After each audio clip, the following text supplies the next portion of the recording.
Hamdan wa syukron lillah, asyhadu an la ilaha illallah, wa asyhadu anna muhammadan abduhu wa rasuluh amma ba'du.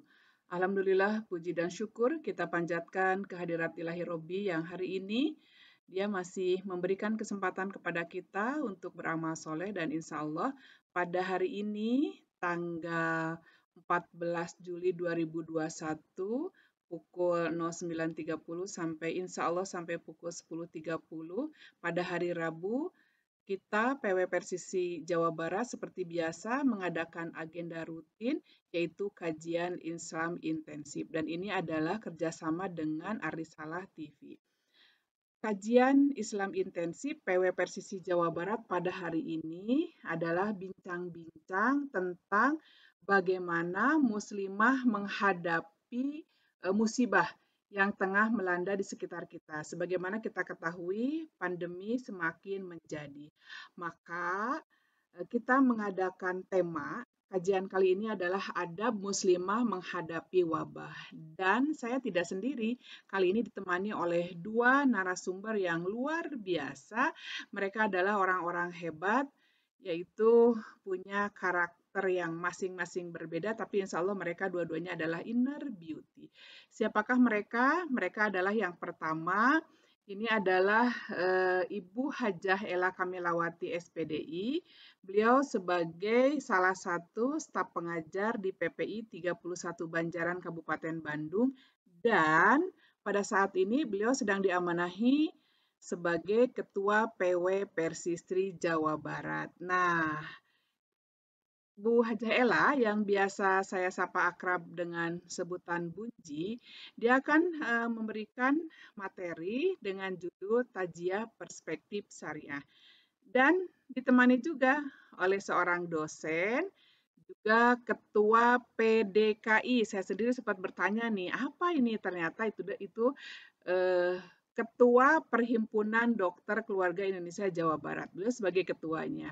Siapakah dia yang akan membahas tentang tajiah perspektif kesehatan? Dia adalah Ibu Hajah Emma Mardiah, dokter, master kesehatan, SPKKLP.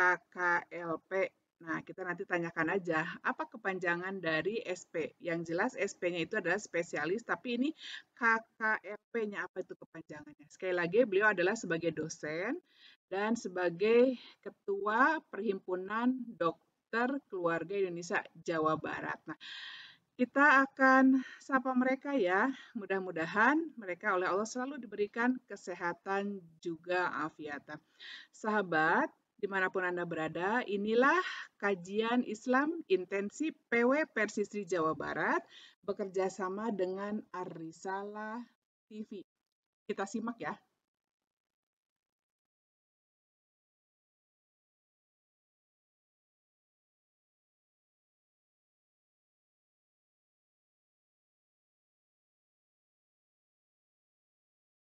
Al-musrifin orang-orang yang bertindak berlebihan.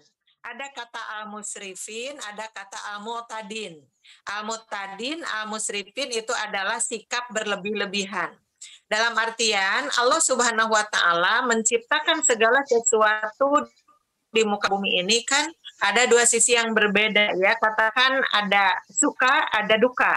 Ada suka, ada duka. Kalau mereka atau kita ditanya mau yang mana? Pasti akan menjawab mau suka, tidak mau duka.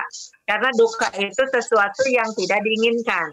Tetapi ternyata Allah akan membagi semua itu, bahwa kehidupan di dunia itu akan digulirkan antara suka, antara duka. Tetapi Allah tidak suka ketika ada orang sukanya berlebihan, dukanya berlebihan. Maka ketika datang musibah itu, Allah seakan menguji apakah orang itu bisa bersedih dengan sewajarnya, bisa merasa duka dengan sewajarnya, atau yang kemarin-kemarin merasa bahagia, bahagianya juga menjadi dikurangi dengan adanya musibah tersebut. Karena jika Allah Subhanahu wa Ta'ala terus-terusan memberi kebahagiaan atau rasa suka itu, bisa jadi manusia akan terlanjur terus merasa bahwa dia akan hidup selamanya dalam rasa enak atau nikmat atau lain sebagainya. Makanya di dalam ayat Al-Quran, tujuan dari musibah itu diantaranya dinyatakan di surat Al-Hadid, ya. Surat Al-Hadid ayat ke-22 dan ke-23. Surat Al-Hadid itu sendiri adalah surat ke-26. Dinyatakan di sana adalah, ya, ma asoba mim musibatin, ya, apa saja yang menimpa dari satu musibah fil ardi, di muka bumi ini, wala fi anfusikum, atau musibah yang menimpa terhadap diri-diri kamu itu, illa fi kitabin, kecuali itu sudah ditulis, ya, sudah ditentukan, fi kitabin, di dalam satu kitab yang disebut Lauhil Mahfuz. Jadi Allah sudah dicatat. Ya, yang sudah dicatat, yang sudah ditetapkan di Lauhil Mahfuz, min qabli an nabro'aha, dari sebelum kami menciptakan makhluk itu sendiri. Jadi ketika kita lahir ke dunia sudah berikut catatannya, dan catatan itu ada di Lauhil Mahfuz, yang itu tentu dirahasiakan bagi kita sekalian, karena yang mengetahui hal itu hanyalah Allah Subhanahu wa Ta'ala. Inna fi dzalika 'alallahi yasir. Sesungguhnya hal yang demikian itu bagi Allah sangatlah mudah. Seperti kita melihat musibah itu kan banyak terjadi. Dan musibah yang menimpa kita akhir-akhir ini dirasakannya sangat berat, ya Bu Imas, ya. Karena waktu yang sangat panjang. Kemudian kalau dikatakan kita misalnya perang, katakanlah kita memerangi COVID-19, itu kan musuhnya nggak kelihatan gitu, kayak begitu. Jadi susahnya tuh minta ampun. Nanti Dokter Emma akan menjelaskan lebih jauh. Bunji, kalau musuhnya nggak kelihatan, senjatanya juga bingung, Bunji, ya. Kita bingung. Tapi itu gambaran juga sih, kayak kita sehari-hari, kita juga sebenarnya kan punya musuh besar. Musuh besar kita adalah setan.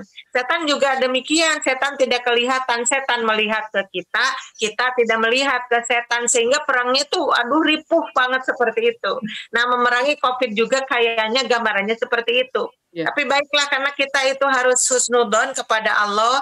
Tujuan Allah itu apa? Ternyata di ayat yang keduanya dinyatakan likaila tasau ala ma fatakum wala tafrahu bima atakum.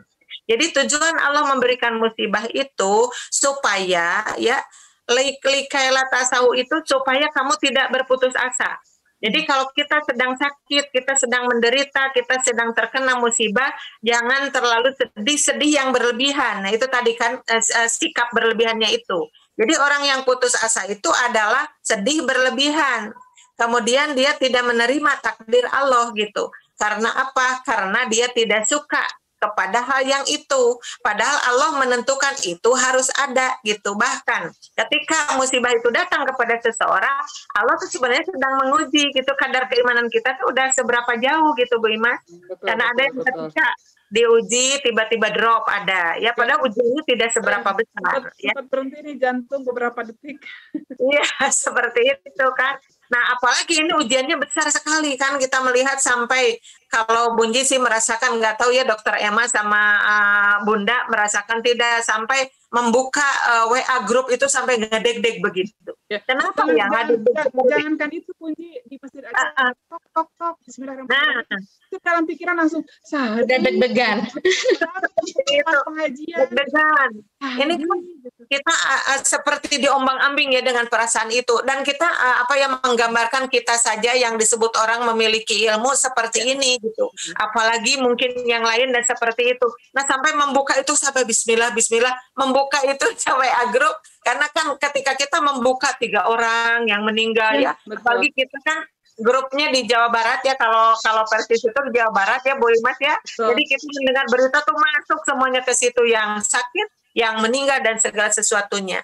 Nah ternyata itu Allah menguji kepada kita, coba sejauh mana keimanan kita, karena sebenarnya Allah punya niat baik supaya ketika datang musibah itu yang bahagia tidak terlalu bahagia, kemudian yang sedih juga nantinya bisa mengerem kesedihannya itu dengan apa? Dengan kadar keimanan itu. Karena di bawahnya ada wala tafrohu bima atakum. Dan supaya kamu tidak terlalu merasa gembira bima atakum tentang apa-apa yang Allah berikan. Jadi ketika Allah memberikan kebahagiaan, ulah bungah-bungah teuing. Ketika Allah memberikan kesedihan, ulah sedih-sedih teuing, begitu. Karena di belakangnya ada wallahu la yuhibbu kulla mukhtalin fakhur. Sesungguhnya Allah sangat tidak suka kepada orang-orang yang bermegah diri lagi sombong. Ternyata kalau melihat ujung ayat yang ini, orang yang terlalu bahagia disebut sombong, orang yang terlalu bersedih juga pada akhirnya disebut sombong. Kenapa? Karena tidak menggunakan keimanannya dengan baik. Nah, itu sebenarnya tujuan dari adanya musibah dari Allah Subhanahu wa Ta'ala. Nah, ya, iya seperti itu. Ini dilihat dari sisi syariat ya, Bunji ya, yang kita harus seperti apa adab menghadapi musibah tersebut. Nah, sekarang Bunji, saya juga mau belajar nih dari Dokter Emma. Saya panggil Dok M aja ya, supaya lebih akrab ya, Bunji, karena kita udah akrab banget tuh panggilannya Dok M gitu ya.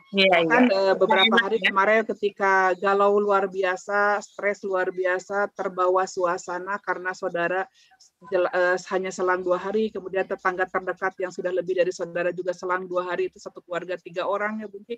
Hanya mengirim gambar ke Bunji sama ke Dok M ya, saya harus gimana sambil nangis nggak berhenti. Nah, Dokter Emma ada yang bilang nih katanya ini konspirasi virus ini, Dok M. Bagaimana kita menghadapinya? Karena kan nggak kelihatan. Sampai kita tanya deh, kita harus melihat apa? Bagaimana? Mangga silahkan dimulai saja. Iya, baik. 10 menit. Iya, terima kasih waktunya, Bunda. Ya, alhamdulillahirabbil alamin, asyhadu alla ilaha illallah wa asyhadu anna muhammadar rasulullah. Allahumma sholli ala Muhammad wa ala ali Muhammad, amma ba'du. Terima kasih atas kesempatannya nih bisa nimbrung di acara PP Persistri yang bekerja sama dengan Arisa TV ya. Jadi memang kita pernah ngobrol ya Bunda dulu pas awal-awal pandemi. Jadi cerita nih. Tahun yang lalu. Iya, jadi waktu itu kebetulan saya sedang pendidikan di Jakarta. Jadi di Jakarta itu sudah mulai lanjut studi Bunji, lagi lanjut. Lagi lanjut. Iya. Jadi udah mulai Jakarta tuh mulai mencekam gitu, pas nyampe Bandung masih tenang-tenang. Iya. Jadi saat itu kan baru kasus itu baru 1-2 ya Depok ya waktu itu ya 2 kasus. Kemudian ternyata kan ada dulu sempat apa istilahnya tuh PSBB lah apa segala macam ya, kita seperti itu. Dan masyarakat kalau saya lihat itu mengharapkan setelah itu selesai juga masalah begitu ya. Setelah periode itu beres juga, wah kita sudah bisa bebas gitu. Padahal ternyata kan masih berlanjut, dan itu sudah diprediksi oleh para epidemiolog gitu ya yang mempelajari tentang wabah, bahwa memang apalagi ini virus yang kita belum tahu ya, belum tahu jenisnya seperti apa, dia obatnya itu harus diobati apa pada saat itu gitu ya. Jadi memang dulu sempat dengan beberapa kali protap ya, bahkan berganti-ganti panduan untuk terapinya juga. Dan memang kita kan mengalami tuh ada kasus yang meningkat di Oktober November gitu ya, tahun lalu itu ada, tapi itu masih landai gitu, jadi pelan-pelan naiknya kemudian turun lagi. Nah pada saat sekarang ini memang banyak sekali faktor yang ya tidak bisa menyalahkan satu faktor, karena ini tiba-tiba gitu ya faktornya. Jadi ada masa kan ini kita lihat, harus melihat dulu ini virus ini sifatnya seperti apa. Dia memiliki sifat untuk bisa menular secara cepat, apalagi sekarang kan virus ini bermutasi terus karena jadi ingin mempertahankan hidupnya juga gitu kan. Iya, betul. Iya, kita ingin bertahan. Kalau itu juga bermutasi ya, kalau tadi bermutasi karena disebutkan bermutasi kemana aja atau ke siapa aja tuh Bu Dokter? Bermutasinya dia merubah dirinya menjadi sesuatu yang lebih kuat lagi gitu kan. Misalnya kita sudah kasih ada satu antivirus A, misalnya dia nanti akan berusaha untuk menghindari itu gitu ya. Iya, jadi makanya kita itu Pak udag-udag. Jadi dia juga ingin menang ya, perang dengan kita, dia ingin menang, kita ingin menang. Iya, jadi kita itu Pak udag-udag. Di satu sisi ilmu pengetahuan kita masih sedikit gitu. Nah maka alhamdulillah sekarang kan sudah vaksin sudah bisa kita lakukan sebagai salah satu ikhtiar ya. Waktu awal-awal kita kan belum ada vaksin gitu. Jadi sudah alhamdulillah sudah ada sedikit harapan begitu. Nah, kita harus mengenal juga transmisinya apa. Dia tuh dari droplet. Jadi dari percikan ludah ya yang mungkin kalau kita bicara nggak kelihatan. Jadi itu dari makanya iya jadi kalau kita ukur itu ukurannya sangat kecil ya, jadi si droplet ini nggak bisa kita lihat dengan mata tentu saja. Jadi kita memang dan si virus ada di situ gitu, jadi dia bisa menular dari kan dia ada di pernafasan tentu saja pada saat bicara, bersin apalagi kan bersin itu jadi kencang gitu ya, jadi tapi kena naik juga, kena ketika kita jadi. Nah itu dia. Jadi itu salah satu penularan juga ya. Jadi kita harus hati-hati dan itu bisa nempel di benda-benda dan bertahan berhari-hari. Nah ini yang harus kita tahu gitu. Di beberapa penelitian selanjutnya memang kita yang kita takutkan adalah si virus ini nanti dia bisa terbang bebas gitu lewat udara, itu yang nanti akan sangat mudah menular. Di awal kita kan mengatakan ada yang definisi kontak erat gitu. Kontak erat itu kita hitung dari berapa menit berinteraksi dengan kita si virus. Itu kurang lebih 15 menit Bunci. Jadi itu 15 menit awalnya dengan kontak dekat 1 meter. Tapi sekarang dengan adanya mutasi virus tadi, ya ada mungkin berita-berita ya virus Delta ini sangat ganas ya, jadi menimbulkan penyakitnya yang berat, ditambah juga dengan kemampuan dia untuk menularkan yang sangat cepat gitu, kemampuan untuk menularkan. Nah itu bahkan ada yang menyebutkan itu hanya dalam hitungan detik gitu. ya dalam kalau misalkan beberapa detik. Kalau sudah nanti bermutasi di alam bebas kayak tadi Bu Dokter Emma, karena lupa nih nanya, karena masyarakat pasti perlu tahu ya, termasuk saya juga ilmu baru. Kalau dia berterbangan di luar sana, kita tidak kontak dengan pasien, itu juga bisa berarti kena. Nah, sampai sejauh ini yang teori mengenai itu masih belum masih belum nyampe gitu. Jadi yang sudah dipastikan adalah kalau dia melekat, nempel, atau kita bicara secara langsung dekat dalam jarak 1 meter tadi, dekatan gitu ya. Gitu. Jadi yang kontak secara langsung. Tapi kalau misalnya dia sampai ke udara dan terbang kemana-mana itu belum walaupun kita mudah-mudahan enggak. Ya itu jangan sampai, karena itu sangat berbahaya sekali. Nanti kalau kita ke warung bagaimana gitu kan? Nah jadi kenapa kita kan ada di protap kesehatannya tuh cuci tangan gitu kan, pakai masker, jaga jarak. Nah itu ada sebabnya, karena tadi jarak itu kemudian kita sangat mempengaruhi transmisi si virus gitu. Terus kenapa cuci tangan? Karena virus itu bisa nempel di benda-benda. Jadi nempelnya ya kalau misalnya kita kerja di laptop ya, ada yang pinjam laptop kita, terus kita nggak bersihin, kemudian dia terinfeksi, bisa saja kita juga terkena gitu kan. Nah itu kita pegang tanpa cuci tangan, tanpa sadar kita menggosok mata atau di sekitar hidung gitu. Nah itu kan bisa juga atau memasukkan makan, iya gitu ya. Jadi tanpa sengaja gitu kan, pasti tanpa sengaja dan nggak ada yang sengaja ya. Jadi seperti itu. Makanya kita harus selalu cuci tangan sering gitu ya.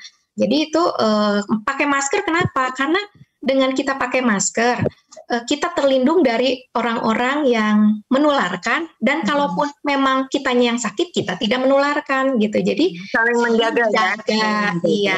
Itu kenapa dari situlah 3M itu gitu. Dan sekarang kan jadi tambah lagi 5M ya. Berkerumun. Ya kalau di Persib ditambah mendekatkan diri pada Allah, dan terakhir Bunda nambah nih memberi pada orang yang membutuhkan, karena bisa jadi di dalam rumah dia kelaparan, di luar rumah dia coronaan gitu kan. Iya betul. Gitu. Betul. Bunda nih tadi kan nanya tuh PDKI apa ya, Perhimpunan Dokter Keluarga.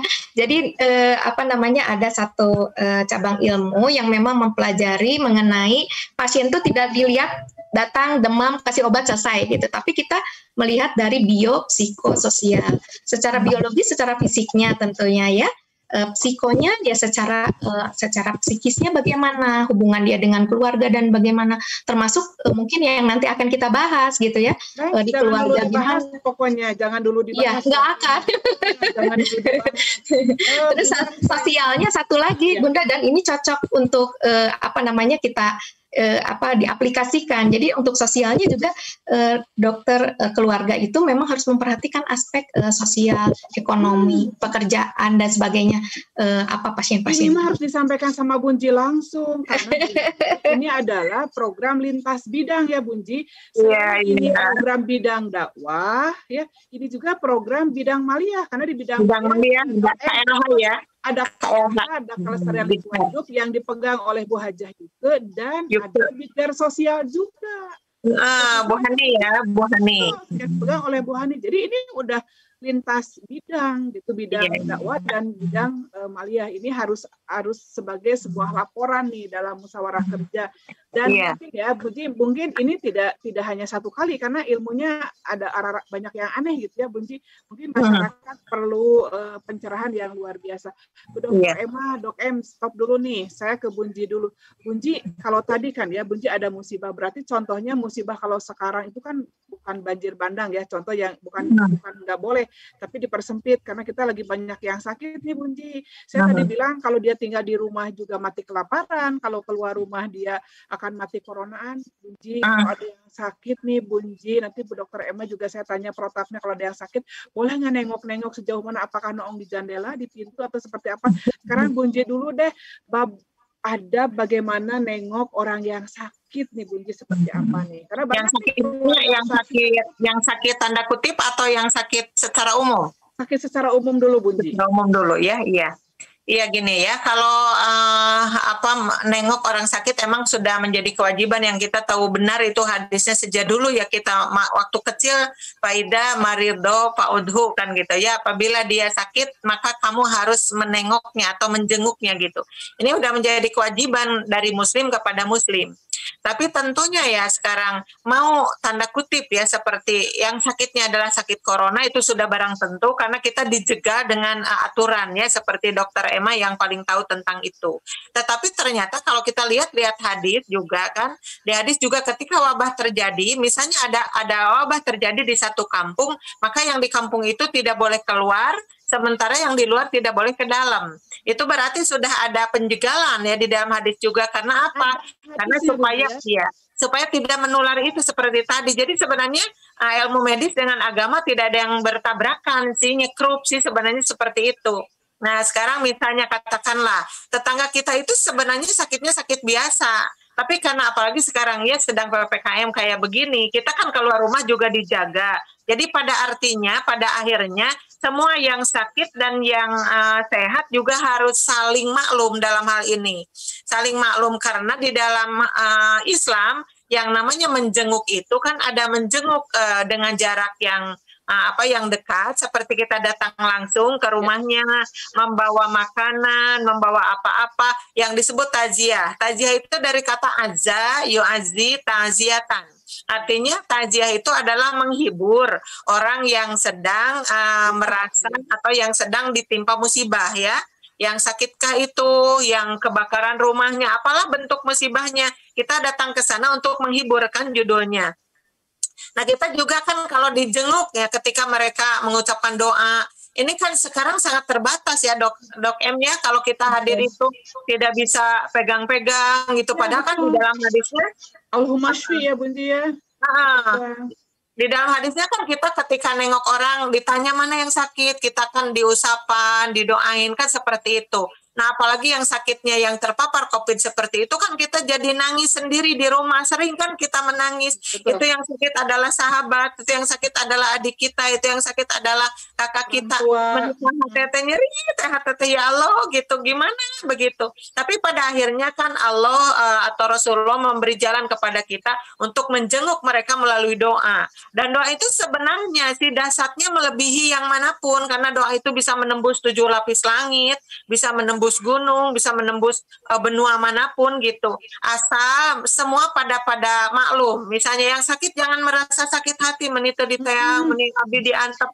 Karena itu tadi kan tanda kutip itu, aduh gimana kan kalau kita nengok ke sana, nanti akibatnya kita pulang ke rumah, di rumah ada orang-orang kita terpapar lagi kan semuanya jadi berdempetan seperti itu. Jadi akhirnya iya, tata lepa. Jadi di situ menjenguknya itu di zaman seperti ini atau di dalam situasi seperti itu dengan doa itu lebih jauh. Karena kalau kita lihat juga sih dari sisi lain, doa itu ketika kita menyampaikan di depan orangnya memang bisa mustajabah.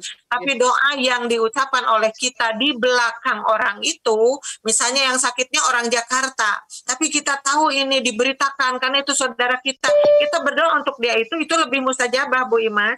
Karena doa yang diucapkan di kejauhan, sementara orang yang didoakannya tidak tahu, itu lebih dahsyat mustajabahnya. Jadi kita harapannya kembali ke situ aja, mudah-mudahan Allah Subhanahu wa Ta'ala benar-benar ya gitu. Ketika kita berusaha untuk taat secara agama, taat secara kesehatan, mudah-mudahan kita juga akan mendapat hikmah yang lebih baik dari itu gitu. Jadi makanya Bunji kan pernah bikin puisi tuh Bu Imas ya. Ya, aduh.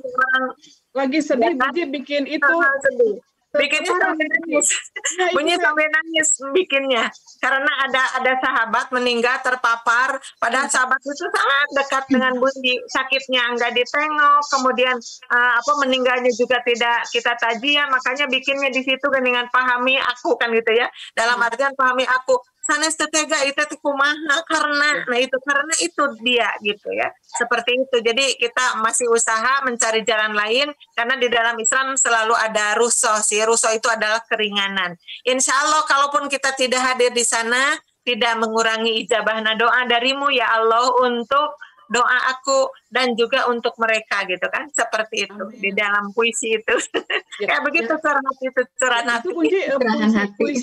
Puisinya itu bahasa rasa Bunji. Jadi pas di bahasa itu ya kecing seredet gitu, apalagi pada nangis ya, orang-orang yang baca itu pada nangis gitu, bering gitu Kak. Saya tidak berani mengulang Bunji sampai Kak ini tega ini sereset gitu ya, karena itu kan pas tetangga dekat. Iya. Kan kayak gitu banget. Ya, jadi tiga orang kan gitu Bunji. Nah, Bunji terima kasih nih. Dok M ternyata dalam Islam itu secara syariat seperti itu. Sekarang bagaimana ada dalam pandemi ini orang mau nengok Dok M, boleh nggak? Sejauh mana bolehnya? Atau kalau nggak boleh, kenapa nggak boleh? Gitu ya Bunji ya, pertanyaan untuk Dokter Emma. Mangga silakan. Iya, jadi memang kita kan walaupun dia sakitnya bukan sakit COVID ya, tapi kita tidak tahu kita apa pembawa atau tidak. Nah itu. Dan kita juga harus apalagi misalnya padahal dia keluarga, kita juga justru harus tahu di keluarga itu ada faktor-faktor komorbid namanya. Jadi faktor-faktor komorbid ini misalnya penyakit-penyakit yang sudah diidap sebelumnya, ya sudah diidap misalnya ada hipertensi, diabetes gitu ya, kemudian mungkin penyakit autoimun, jantung segala macam. Kan kita tidak tahu gitu. Niat kita ingin menghibur, taunya kita malah membawa gitu penyakit, atau misalnya kita juga tidak tahu ya ada yang ke kita ya, nauzubillah jangan sampai begitu gitu. Cuma memang pasien tentu akan senang ya kalau ditengok itu kan ada support gitu ya untuk pasien, itu akan membuat dia lebih happy dan biasanya itu suka jadi lebih seger gitu, jadi semangat gitu. ya. Ya, tapi dok Ya. kan di masa seperti ini ya ada juga yang sakit. Ini cerita Bu Imas. Ya. Beliau mau nengok tapi orang yang sakitnya itu malah nyil-nyil. Kaditu. Bukan Iya. kata hati yang sebenarnya, tapi Iya, justru betul. hati gitu itu sayang karena takut Iya. terpapar. Betul.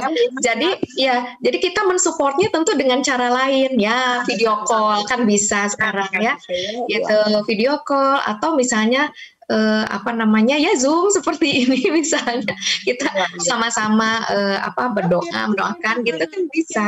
Iya. Keluar rumah itu masih ada penularan nggak, Dok? Kita yang kirim makanan yang sehat ya pada saat itu, karena kita nggak boleh keluar rumah. Apalagi PSBB atau PPKM atau isoman misalkan namanya, kita kirim aja meskipun nyeri THP-nya sakit hati dikirim digantungkan gitu. Iya, bisa saja.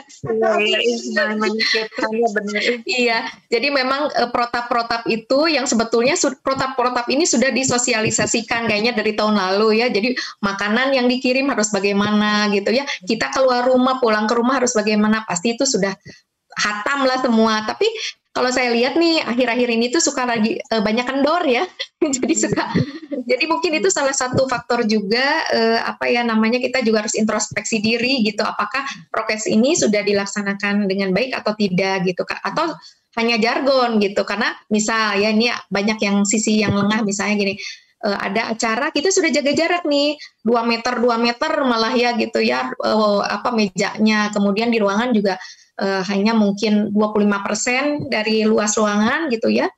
Tapi setelah selesai acara, yuk kita foto, yuk buka masker. Nah, itu titik-titik lengah. Iya. Jadi itu salah satu. Nah, apalagi kalau kita tadi menengok udah orang sakit gitu ya, terus kita tengok ya ada juga misalnya ya orang tua anak atau anak orang tua itu kan kayaknya berat sekali, tapi kalau kita ingat inilah kita dalam kondisi ini ketika si virus mutasi, kita juga bermutasi membiasakan diri dengan hal yang memang menjadi kita juga harus mempertahankan eksistensi kita di dunia gitu, ibaratnya begitu, sama dengan virus gitu. Itu mungkin. Terima kasih Dok M. Bunji, ada yang mau ditanyakan ke Dok M, Bunji? Nanti dulu deh, dipikir dulu deh. Ya kalau gitu Bunda deh nanya lagi ke Bunji. Bunji, kalau tadi kan ada nengok ya ketika sakit Bunji. Bagaimana Bunji, ada nggak adabnya ketika memang dalam Islam ya Bunji secara syariat, ketika memang dia oleh Allah memang diwafatkan, takdirnya memang pada saat ini dia meninggalnya. Bunji, ada nggak kalau misalkan ketika belum pandemi nih, seperti apa tuh Bunji? Kalau kita mau bertanya kan, kalau versi Sri mah udah keren luar biasa. Kalau PW itu udah sama Amih Juju tuh ya, ring satu mobil gitu ya, mau tajiah ke yang sakit atau ke yang meninggal. Uji maka silakan. Iya, kembali deh ada perubahan kayak tadi ya. Kalau nengok secara biasa kita dulunya begitu, tapi yang zaman sekarang nengoknya kayak tadi melalui doa. Dan ternyata untuk orang yang sampai Allah menakdirkan mereka meninggal ya dengan wabah ini misalnya, ya kita kan pasti dijegal kan, nggak boleh seperti itu. Tapi kita masih ada usaha sih, kayak kemarin ya kayak di Banjaran ada yang meninggal beberapa orang. Itu jadi asal kita aja yang keluarganya dominan gitu, jangan sampai diatur-atur kayak gitu. Udah kan kalau diatur secara prokes yang sebenarnya sampai menyolati nggak boleh kan, kayak gitu-gitu nggak boleh. Nah kita kan melengah gitu ya Dokter Emma, jadi melengah seperti itu ya Allah gimana. Jadi pada akhirnya diatur gitu, diaturnya sholat jenazah dilaksanakan, minta waktu sebentar kepada pihak rumah sakit, ternyata mereka membolehkan pada akhirnya. Apalagi kalau kita keluarganya kuat ya, keluarga kita tuh orang ahli ibadah sih. Kita itu tukang mulasara mayit di mana-mana, masa iya sih? Kita punya saudara, punya ikhwan sampai diantar, panggilnya yang sakit banget itu. Nah pada akhirnya diatur, jadi si mobil itu mampir dulu di satu lapang. Mudah-mudahan ada lapang di situ, kemudian jenazah dibiarkan di mobil, kemudian mereka udah disiapkan dari jauh-jauhnya itu sampai dibilangin misalnya ini mobil jenazah sudah sampai di mana, yang mau sholat disiapkan di lapang, begitu Bu Imas. Jadi justru dengan seperti itu kelihatan banget sholat itu di lapang terbuka, orang-orang pada melihat dari kejauhan, ini juga menjadi syiar bagi kita. asal yang namanya mobilnya misalnya diperenahkan gitu ya. Oh, ke kiblat ya. Ya, ini di mana kepala mayat tuh di sebelah mana, kepala jenazah sebelah mana, kan kita itu terbatas di situ kan. Kalau perempuan yang meninggal kita letaknya di perutnya kan, itu imamnya itu. Kalau laki-laki di kepala. Jadi posisi mobil di mana? Jadi ketika mobil datang ke situ, kita sholat sampai imamnya mengucapkan Allahu Akbarnya keras-keras, ini yang bercucuran air mata, itu lebih dahsyat juga kehusuannya. Jadi kehusuan itu kerasa banget, kita dengan sedih, dengan tamplok lah ngadu ateh, ya Allah seperti ini. Sekalipun sih memang ada 1-2 yang Bunji punya ini ya, misalnya ada ibu-ibu yang ketua majelis taklim, Dok M ya, meninggal dalam keadaan COVID, tapi mereka itu tidak punya daya untuk mengatur semua itu. Jadi si mobil geloyang-geloyang, udah kepajaratan tuh, yang nyolatan hiji-hijatan Bu Imas menyakitkan kan seperti itu. Sedangkan kan kita tahu bahwa fardu kifayah itu kalau nggak ada yang nyolatin sama sekali, itu kan dosa semuanya kan, dosa semuanya gitu. Jadi harus ada 1-2 orang yang tahu tentang itu gitu. Nah, tapi kalaupun ya di mata Allah seperti itu, keleyeng, WTN nyolatan misalnya, tapi kita punya hadis, di dalam hadis itu ada orang-orang yang terkena wabah, diantaranya ada sih macam-macam mati syahid, ada 5 atau berapa ya, di hadis 1 ada 5, di hadis 1 lagi ada 6, tapi diantaranya ada al-mat'unu atau. Kalau dulu itu ada wabah atau ya judulnya. Kalau wabah sekarang kita adalah corona, maka ketika seseorang meninggal dengan wabah itu, maka dia termasuk syahid. Nah itu Pak lanong Allah kan di situ ya. Lanong nakan eta. Jadi kita ketika mereka kita sedih gitu, tapi mereka bawa-bawa senyum ya, datang ke hadapan Allah senyum karena mereka dimatikan dengan wabah itu, dan wabah itu termasuk salah satu orang yang terkena mati syahid. Mudah-mudahan mereka syahid dan syahidah ya. Amin. Amin. Aduh Bunji jadi merasa menghibur nih Bunji ya. Jadi rada-rada dari tadinya gitu keluarganya ya Bunji ya, insya Allah ya, mudah-mudahan tuh kan udah ada jaminan karena hadisnya sahih ya Bunji. Dok M nih, kalau misalkan nih saya sendiri nih, contohnya kalau orang lain bisa cari ya, dan saya sendiri nih kalau misalkan ada mau memandikan nih jenazah, karena memang misalkan kalau di rumah sakit sudah kepenuhan, kayak kemarin di rumah sakit, salah satu rumah sakit sampai sehari bisa sampai 20, kita nunggu berjam-jam gitu ya. Nah kita ide dari keluarga, ya udah karena wafatnya di rumah, kita dimandikan di rumah. Ada sejauh mana itu diperbolehkan dari sisi kesehatan, ketika kita yakin itu positif atau ketika kita masih ini positif apa negatif gitu? Ya. Seperti apa? Iya. Jadi memang kan mungkin ada 3 ya, mungkin yang memang tidak terkait dengan COVID, yang mungkin ragu-ragu gitu, dan ada yang sudah yakin gitu. Tapi mungkin ada yang kan tidak semuanya juga di rumah sakit kan begitu, apalagi dengan kapasitas rumah sakit kita yang ya Allah sekarang ya sampai penuh begitu gitu. Jadi mungkin ada kemungkinan untuk meninggal di rumah. Ya tentu saja kalau protapnya sih sebetulnya harus lapor ke Satgas dulu.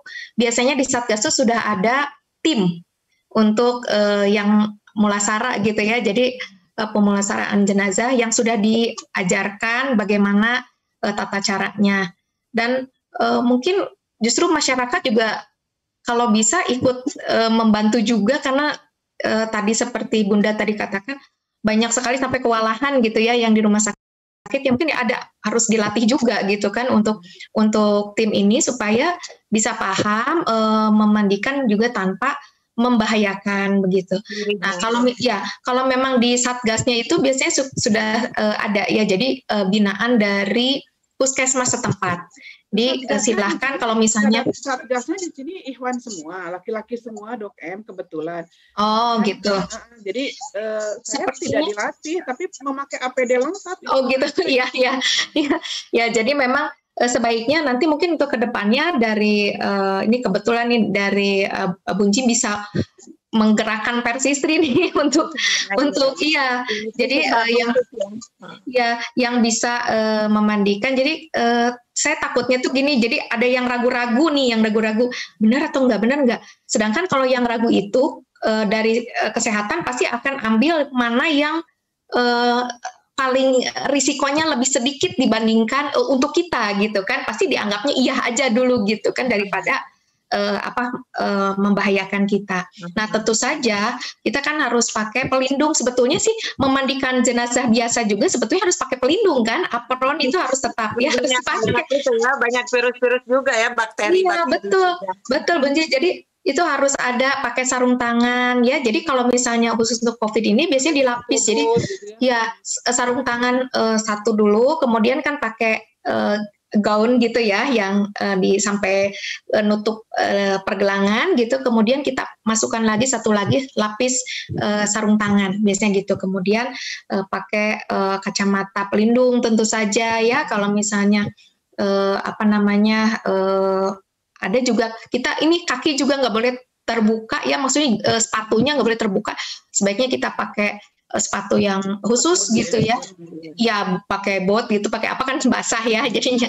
Kemudian kalau misalnya saya juga sempat membaca nih Bunda Bunji, jadi yang MUI itu sudah mengeluarkan fatwa ya untuk memandikan yang dijadikan protap di rumah sakit nih gitu ya. Jadi termasuk itu kan pakai desinfeksi dulu ya, didesinfeksi dulu jadi sebelum tanpa membuka pakaian dulu disinfeksi dulu gitu kan semuanya, kemudian baru dimandikan sesuai dengan syariat itu. Kemudian nanti pada saat ditutup itu kemudian ditutup dengan lapisan dulu, ada plastik dulu, kemudian kantung jenazah, kemudian kalau misalnya di rumah sakit itu kan masuk ke peti ya, masuk ke peti, dan di petinya juga di plastik lagi, ditutup lagi ya.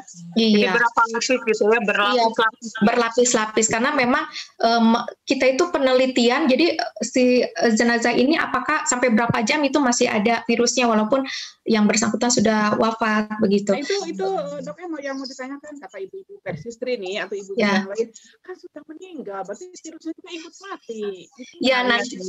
Jadi nanti kan dia tapi masih ada gitu, jadi mungkin tidak bereplikasi itu apa ya, menambah jumlahnya gitu ya, bertambah jumlahnya, tetapi dia kan masih ada. Dan ada saya baca ada satu jurnal ya, di sana itu ada yang sudah 1 bulan jenazah dibuka gitu ya, diotopsi, kemudian dilihat itu di paru-parunya masih ada virus itu. Jadi virus itu walaupun partikel virus ya, jadi kita tidak bilang dia menular atau tidak, tetapi partikel virus itu masih ada.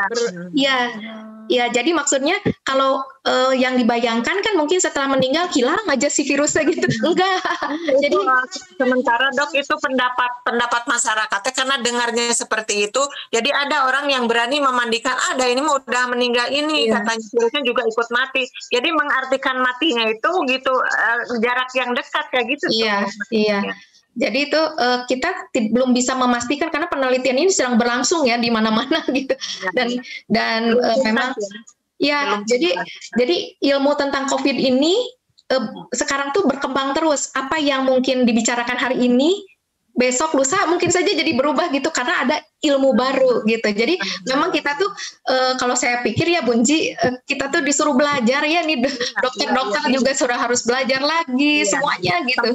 Temuan-temuan baru ya. Iya gitu.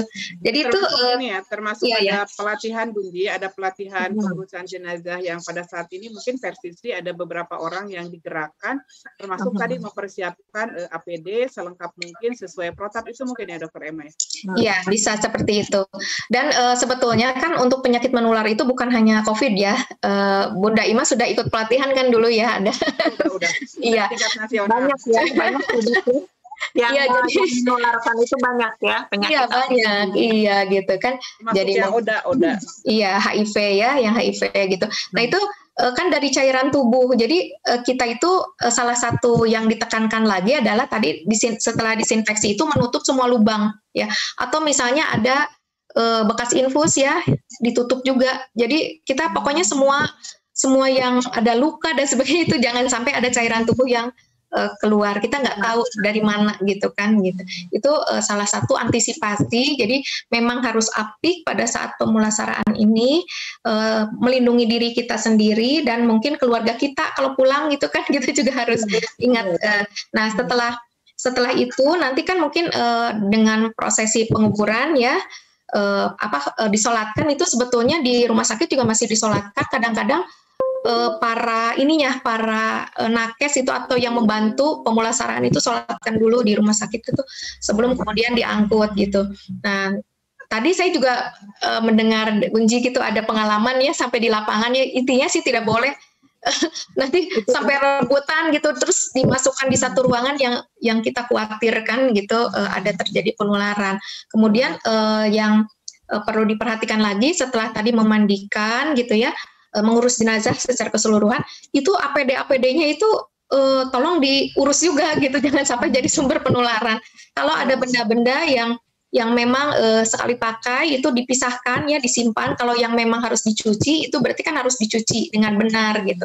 Ya pakaian dalam kita kan nggak mungkin dibuang ya, dicuci mungkin ya gitu. Tapi yang APD yang sekali pakainya itu disimpan dan ditulis hazard gitu ya, biohazard, dan ditulis ini misalnya infeksius atau apa, dan kalau bisa kita nitipkanlah ke tempat yang memang bisa mengurus itu, karena kalau kita kan susah ya untuk mengurusnya gitu. Nah seperti itu kurang lebih. Nah jadi ada hal-hal yang lebih lebih spesifik, detail gitu yang harus kita perhatikan gitu mungkin. Nih makasih banget ya Bunji, banyak ilmu kalau saya sih Bunji. Iya, ini senang dengarnya, artinya banyak wawasan kita ya untuk mendengar ya. Itu bisa menjadi program kita ya Bunji, nanti oleh Bidgar Sosial ya, kerjasama bagaimana kita ada pelatihan pengurusan jenazah yang seperti ini, kalau memang dia diindikasi pasti ada virus, misalkan ada virus, bukan hanya virus corona, tapi juga ada virus-virus yang lain seperti yang disebutkan oleh Dok M tadi, betul. Bunji, kalau misalkan nih Bunji ya udah kena musibah nih, tadi udah sakit, kita nggak sempat nengok karena memang protap, kemudian dia wafat sampai meninggal ya Bunji. Ada hal untuk menghibur nggak Bunji untuk keluarganya seperti tadi? Ada nggak hadis yang bisa disampaikan oleh Bunji itu menjadi pangbeberah gitu? Jadi meningkatkan motivasi atau imun mereka jadi meningkat, nggak terlalu paranoid gitu Bunji? Ya, dari awalnya juga ya ketika Allah membahas tentang musibah, ketika Rasulullah membahas tentang musibah, pastilah di ujung-ujungnya itu ada suatu pangbeberah gitu dari Allah, dari Rasul juga seperti itu. Karena yang namanya sabar itu ya, sabar itu kan kalau kita ditanya sabar teh naonnya, sabar teh kitu lah kitu, kadang-kadang tidak bisa menjelaskan ya sabar itu apa. Ternyata para ulama ada yang menyebutkan bahwa sabar itu terkait ya, di situ disebut fasobru habsun nafsi anil juz'i ya. Jadi obat untuk orang yang kepapatenan atau yang kena musibah apapun itu, tentu mereka harus menyiapkan ya kesabaran di dalam diri masing-masing, yang tentunya kesabaran itu didorong dengan adanya keimanan. Seberapa besar keimanannya ya sejauh itu juga kesabarannya, karena pastilah terkait dengan itu. Tapi di sini ada pembahasan yang lebih luas Bu Imas.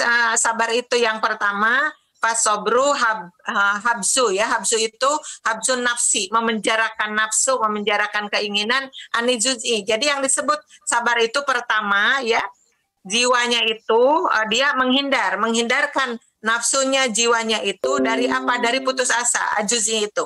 Jadi hindarkan gitu di dalam diri ketika datang musibah itu terus disambut dengan putus asa, ini yang paling bahaya. Karena apa? Karena orang yang putus asa itu jelas dia tidak punya pengharapan, dia tidak punya keyakinan, di situ hilang semua. Padahal yang namanya iman itu kan disebut-sebut al-imanu al-yakinu, yang namanya iman itu yakin. Masa iya Allah akan dilupakan? Padahal hidup dan matinya manusia itu karena Allah kan?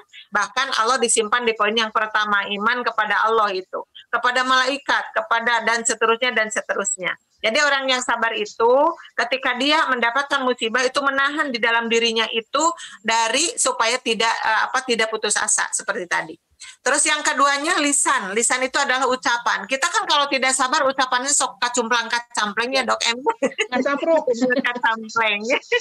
Bahasa Sunda itu kacumplang kacampleng. Jadi ngomongnya asal nyeletuk aja seperti itu.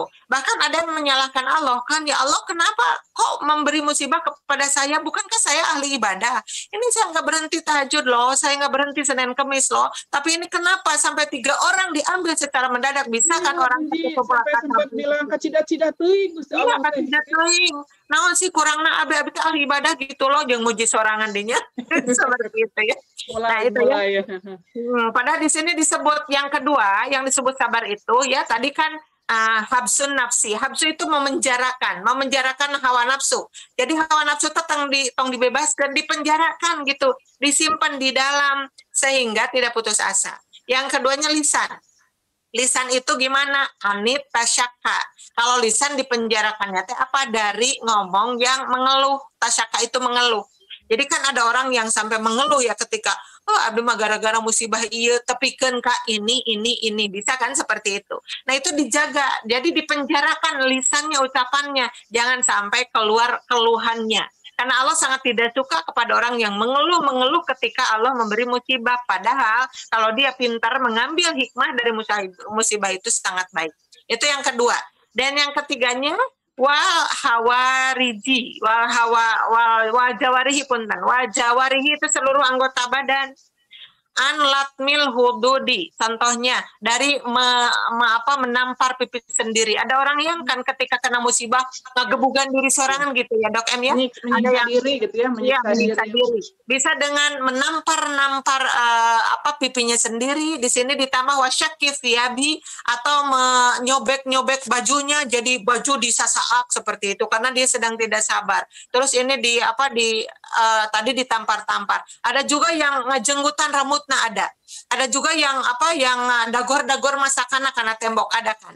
Nah ini adalah kokosodan ya. Nah kokosodan mah aya nu riweuh milarian bedog bade maehan sorangan kena antap gara kumaha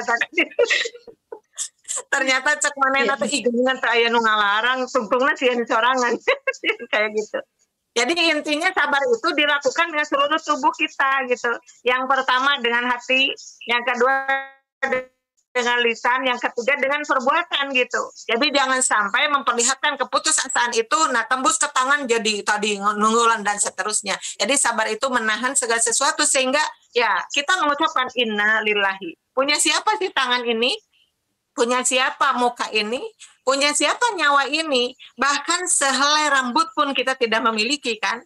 Sehela nafas pun kita tidak memiliki kan. Orang yang terkena COVID katanya dengan tersengah-sengah nafasnya itu kan milik Allah semuanya.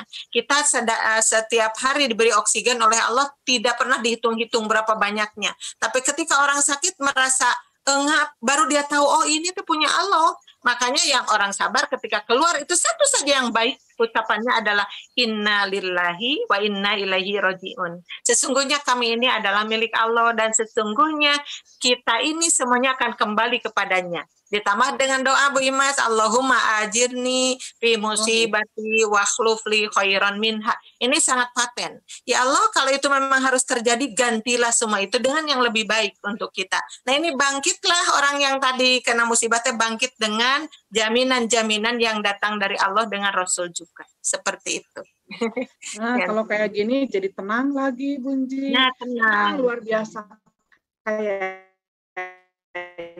nih, Bunji ya, di Jawa Barat melalui koordinator di bawah bidang dakwah, ada beberapa bidgar, diantaranya adalah pengembangan dakwah. Kemudian diamanahkan pada saya, kayaknya harus mengadakan kajian-kajian yang lebih banyak dibutuhkan secara real oleh masyarakat ya Bunji, termasuk di kajian intensif betul yang diselenggarakan oleh PW Persisi Jawa Barat, dan kebetulan pada hari ini memang dikerjasamakan dengan Arisalah TV. Makanya jangan sampai lupa nanti like, comment, and subscribe ya melalui chat. Nanti ada yang nanya-nanya itu boleh. Nah, dilihat. Dan bisa juga nanti pertanyaan bisa diajukan pada nomor 081321623062 biar masyarakat nanti ada solusi yang disampaikan oleh PW Persisi Jawa Barat, termasuk kajian-kajian apa saja sih yang dibutuhkan oleh masyarakat, baik itu anggota ataupun simpatisan atau masyarakat secara luas, biar kita mengadakan kajian-kajiannya tidak ngawur gitu. Betul-betul ini kajian dan menjadi solusi bagi masyarakat, terkhusus di masyarakat Jawa Barat. Meskipun kalau Arisalah TV jreng nih ya live itu biasanya memang Guci ya dari Barabai bahkan dari IF, dari mana-mana.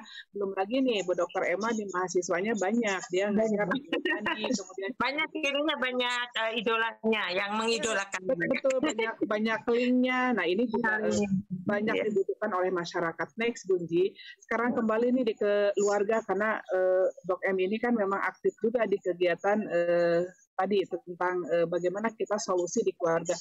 Bunji, maaf nih ya disampaikannya sekarang, dan sekarang mah tinggal tahadus dan tasyakur binikmah. Sebetulnya kemarin keluarga dekatnya Bu Dr. Emma tuh ada yang kena juga, Bunji.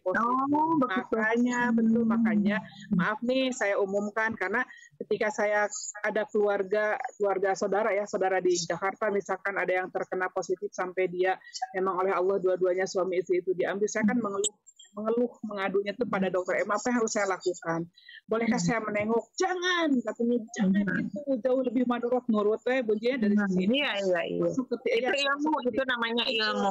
Meskipun udah nangis tong nangis wae nanti juga sakit, imun turun. Wah, ceng hardi ketika Nah, kita ambil pelajaran nih Bunji dari Dok M nih. Apa yang harus dilakukan ketika di keluarga ada, apalagi ini ibu bapaknya sendiri, Bunji. Nah, apa yang harus dilakukan, termasuk obat apa yang memang harus diberikan sehingga imunnya meningkat.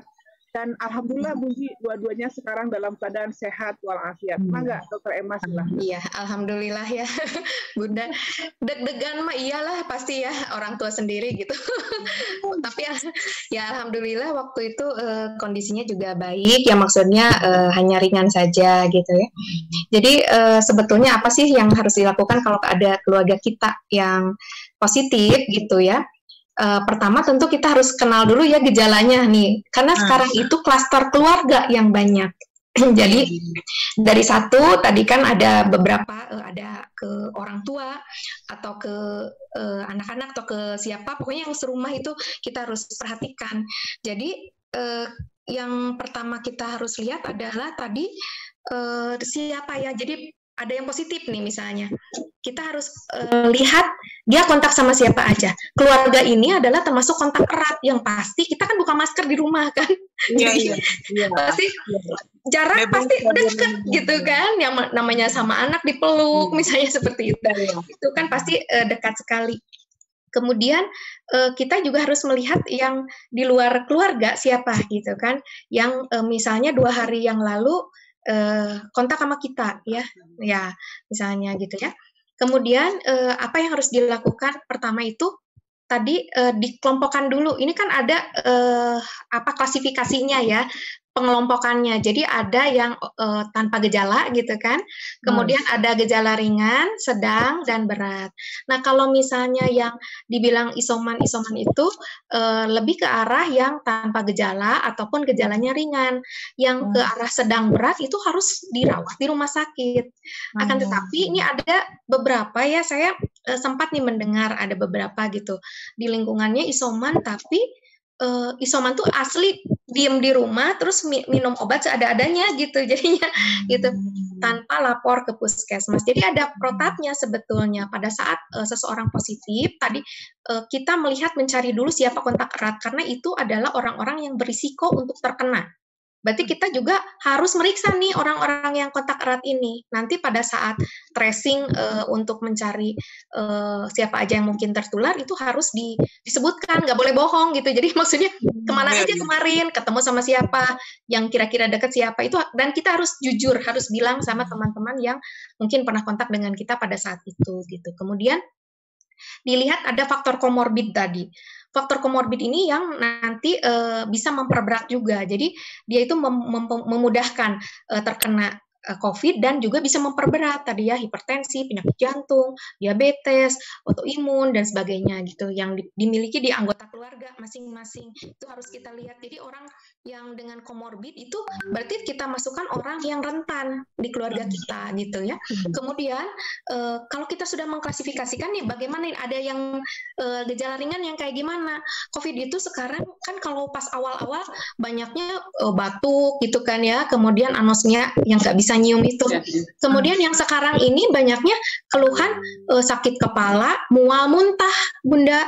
Jadi mual muntah, diare sekarang ini. Jadi iya diare.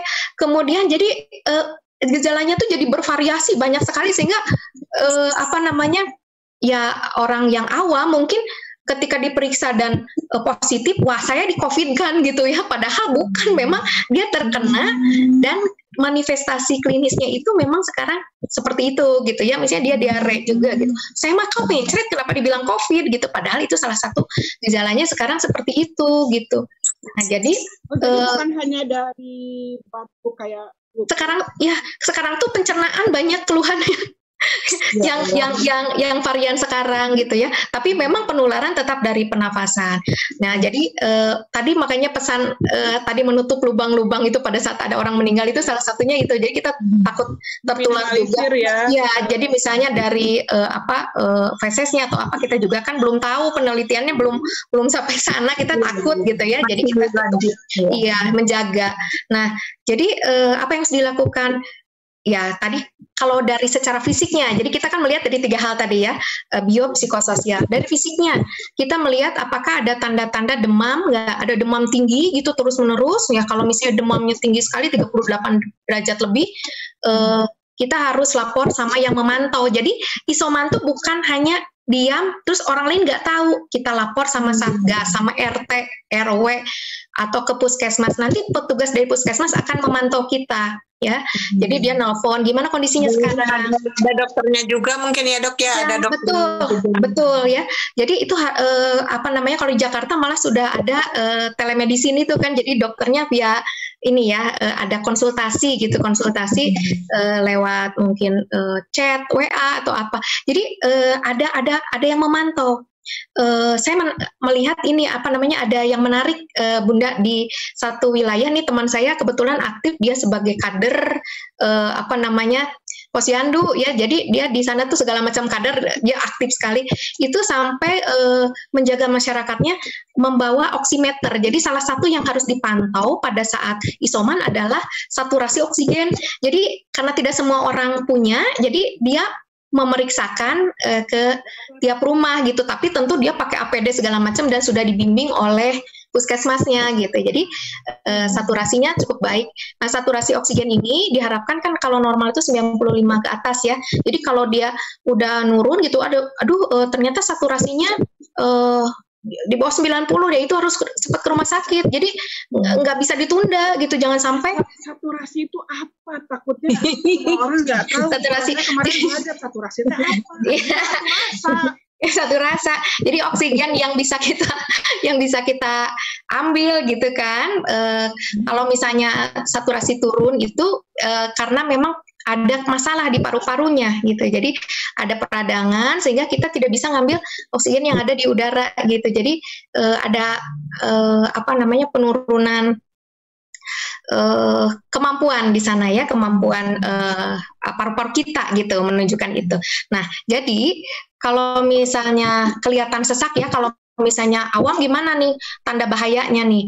Kalau misalnya dia demam terus-terusan, demam tinggi, ada sesak apalagi, itu segera lapor ke petugas pemantau. Pasti dari puskesmas itu sudah ngasih nomor teleponnya, atau kita lapor sama Pak RT dulu. Pak RT sudah ada channelnya gitu ya ke satgasnya.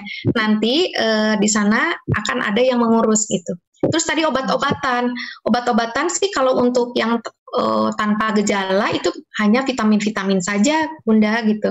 Ya, tapi tadi sesuai Bunji juga tadi sudah menyampaikan, bukan berarti kita ya sudah saya nyetok aja gitu ya 5 kardus vitamin gitu, tidak boleh berlebihan sampai menghabiskan orang lain gitu. Jadi kita harus ya betul melihat juga orang lain juga membutuhkan, sama-sama membutuhkan. Jadi kita secukupnya untuk keluarga kita mungkin ya, untuk vitamin itu yang untuk OTG. Tapi kalau misalnya di puskesmas sebetulnya kalau kita lapor itu nanti akan ada paket obat juga yang bisa diberikan kepada pasien ya. Jadi sesuai dengan ininya keluhannya. Kalau dia ada komorbid hipertensi dikasih obat hipertensi. Ada demamnya kasih obat demamnya mungkin gitu ya. Kemudian bagaimana dengan antivirus? Antivirus ini juga sekarang kan mulai langka ya di puskesmas, tentu akan memilih siapa yang harus diberikan antivirus dan sesuai indikasi dan kontraindikasi gitu ya. Tapi saya rasa sih dengan komunikasi yang baik nanti dengan puskesmas itu bisa obat-obatan. Jadi nggak perlu cemas juga ya. Aduh ini gimana mencari obat sendiri. Terus biasanya begini yang jadi masalah itu ada keluarga yang sembuh pakai ini, terus cari obat itu gitu kan. Akhirnya kita membuang energi untuk hal-hal yang seperti itu. Nah jadi itu ya untuk masalah obat-obatan. Kemudian kalau di rumah bagaimana? Tetap pakai masker ya, masker. Jadi kita menjaga keluarga kita yang lain yang tidak terkena. Kalau misalnya rumahnya kamar mandinya terpisah, itu lebih bagus lagi. Jadi ada kamar, ada pavilion misalnya, ya udah gitu kan enak sendiri gitu. Tapi kalau misalnya kamar mandinya memang dipakai bersama, berarti kita harus menyiapkan waktu. Jadi jangan campur gitu. Misalnya yang isoman jam 7 sampai jam 8 pakai kamar mandi, ya nanti jeda dulu 1 jam, disemprot-semprot dulu, dilap-lap dulu gitu ya, handle pintu dan sebagainya, dilap-lap dulu, disinfeksi dulu minimal, dan ventilasi yang paling penting kita buka gitu kan, jendela dibuka dan sebagainya. Nah ini baru kita pakai kamar mandi itu misalnya. Ini yang seringkali terlupa pada saat isoman. Jadi ngasih tahu diam di rumah itu terus mau ngapain ya Bunda? Jadi kadang-kadang ini saya harus ngapain gitu ya. Padahal banyak yang dikerjakan gitu.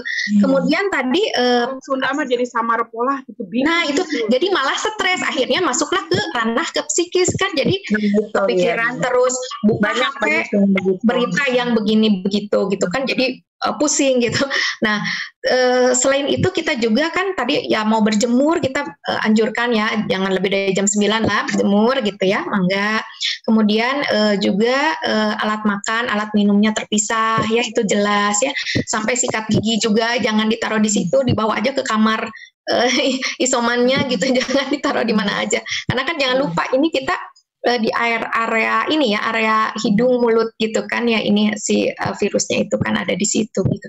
Nah jadi hal-hal demikian yang mungkin bisa kita lakukan. Kemudian ya tadi ngelap-ngelap tadi yang handle pintu misalnya yang sering kita pegang ya, dan dibersihkan. Kemudian juga disinfeksi yang mungkin kita tempat-tempat yang sering kita lalui ya, yang sering bolak-balik atau dengan pasien yang bolak-balik juga. Kemudian nutrisi pasien jangan lupa diperhatikan ya, makannya bagaimana gitu ya.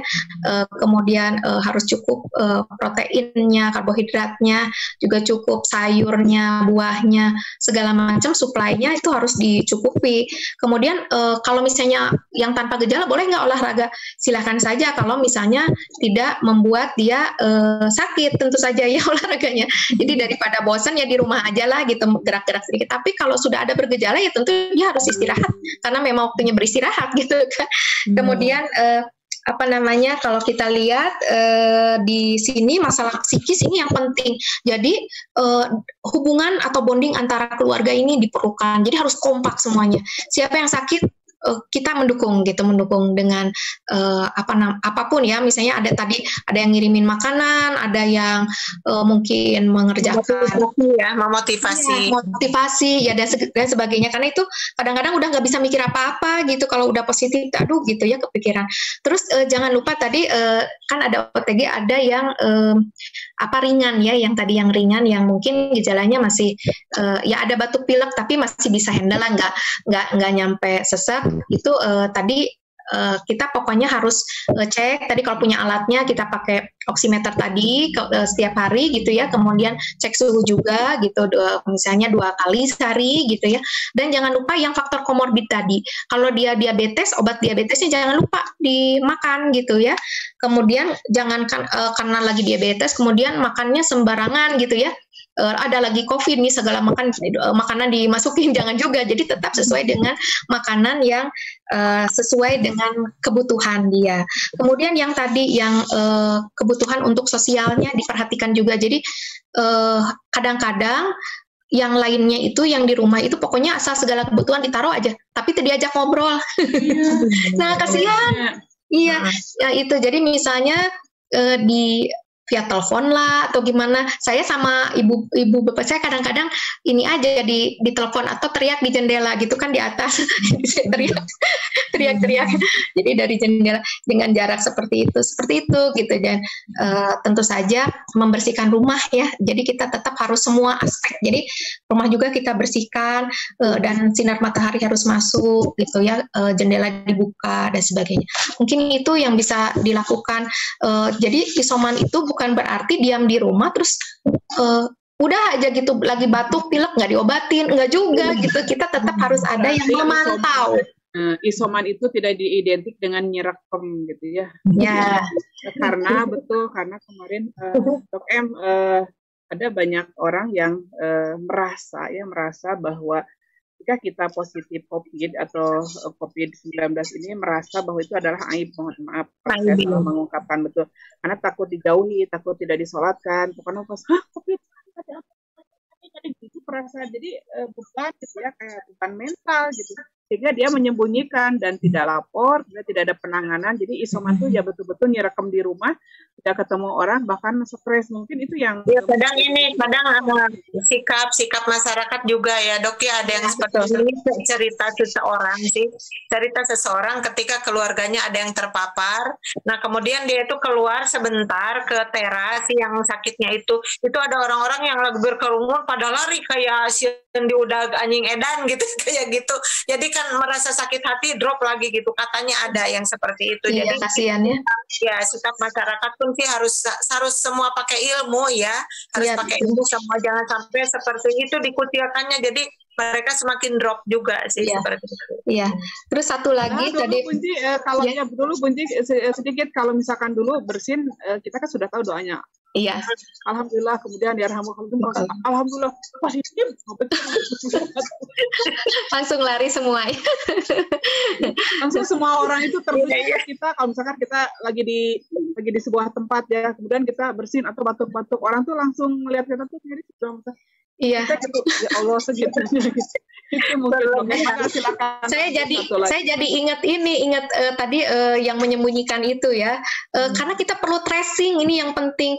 Kenapa orang jadi malah menularkan ke orang lain, karena kita kan tidak tahu orang tersebut udah positif terus dia misalnya ikut beraktivitas sama kita gitu kan, kita kadang-kadang ada lengahnya begitu, kemudian bahaya juga kan untuk kita. Nah jadi tracing ini sangat penting.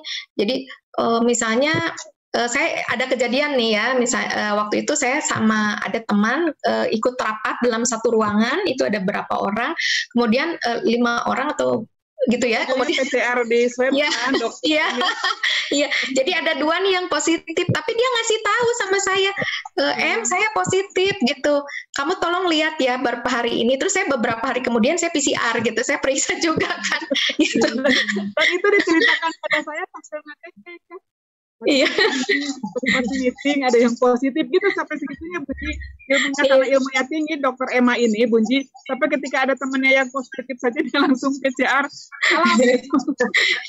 Ya, jadi kita kan karena tracing itu, jadi keterus terangan itu penting. Ya, kita kan walaupun dalam jarak ini saya kan nggak tahu gitu. Nah ini ada salah satu kelengahan ya pada saat makan ya sama teman-teman itu, walaupun misalnya di jauh-jauhan kita nggak tahu gitu. Jadi kita makan kan nggak pakai masker kan pasti gitu. Jadi sebaiknya kita mencari tempat yang diterbuka, kemudian yang menjauh aja dari keramaian itu gitu, saling menjaga jarak. Nyalingkur gitu. Jadi enggak. Sekarang mah stop dulu deh makan bareng lagi. Iya betul. Kalau di tempat kerja kadang-kadang kan suka gitu kan Bunda. Tapi kan Dokter Emma sekarang berapa kali rapat tetap Zoom aja mintanya. Ya sekarang apa diundang jam berapa? Mana linknya? Gitu kan. Iya. Juga sama, mana linknya gitu ya. Iya. Sekarang mah gitu aja deh. Dokter Emma ada yang harus disampaikan lagi karena ini udah terakhir. Terakhir Bu Dokter Emma, karena kita nggak terasa ya Bu, ternyata bercerita dari kita oleh kita untuk kita. Nanti next sebelum saya sampaikan ke Bunji, ada nggak doa khusus ketika ada orang yang dapat musibah, apakah cukup innalillahi atau Allahumma gfirhu atau ada doa lain. Tapi sebelumnya saya akan bacakan sosialisasi ini, Bunji, fatwa Dewan Hizbah sekalian nih, Bunji ya. Iya. Boleh, Bang. Saya sudah pegang nih di kajian Islam intensif PW Persisi Jawa Barat bekerja sama dengan Ar-Risalah TV. Saya akan menyampaikan kaifiat pengurusan jenazah bagi yang terpapar COVID-19 ya. Bismillahirrahmanirrahim. Kaifiat pengurusan jenazah bagi yang terpapar COVID-19. 1. Jenazah dihadapkan ke kiblat sebelum, sesudah dimandikan, kemudian disalati, dan ketika diletakkan pada liang lahat. Yang kedua, jenazah yang dimasukkan ke dalam peti setelah dimandikan dan dikafani harus dihadapkan ke kiblat. 3. Apabila jenazah tidak dapat dimandikan karena musyaqqah ya, kesulitan, dan di sini ada istiqroh, maka tidak disyariatkan ditayamumi, tetapi langsung dikafani dan disolati. 4. Salat jenazah yang mayitnya tidak dihadapkan ke kiblat karena musyaqqah atau kesulitan dan istiqroh itu karena terpaksa, maka salatnya sah. 5. Jenazah ketika diletakkan ke liang lahat harus dihadapkan ke kiblat. 6. Apabila jenazah sudah disolati, maka tidak ada sholat gaib. 7. Menyalati jenazah di kuburan tidak ada batasan waktu. 8. Mendoakan jenazah setelah penguburan tidak dilaksanakan karena masyaqqah, kesulitan, dan istiqroh terpaksa, maka tidak mengurangi kesempurnaan penguburan. 9. Bagi perempuan boleh melaksanakan salat jenazah di kuburan. 10. Tidak mengapa mensalati jenazah yang berada dalam mobil atau keranda. 11. Pengurusan jenazah, baik yang terpapar COVID atau tidak, baik sudah diketahui hasil swab atau belum diketahui, harus disegerakan. 12.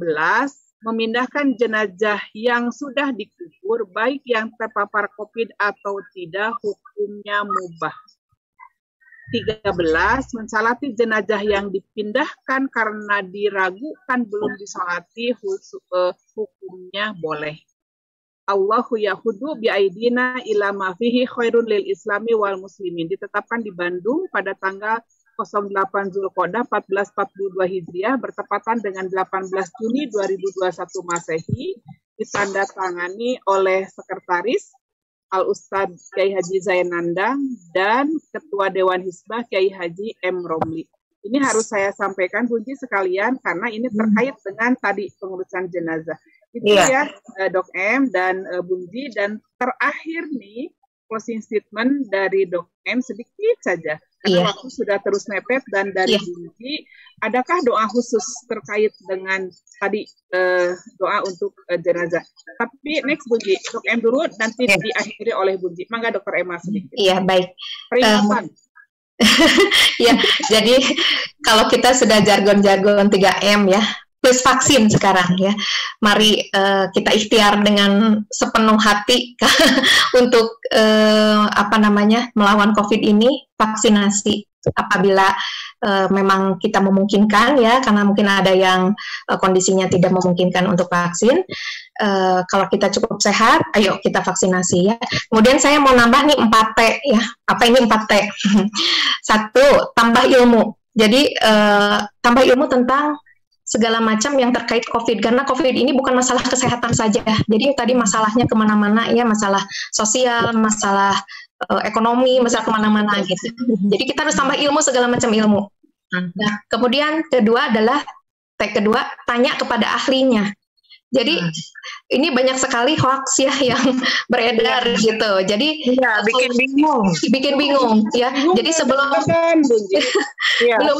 sebelum nge-share segala macam kita baca, kalau kita tidak paham tanya dulu sebelum, karena takutnya kita nge-share hal yang ternyata meresahkan dan juga tidak benar gitu kan. Tidak tanggung jawab lagi.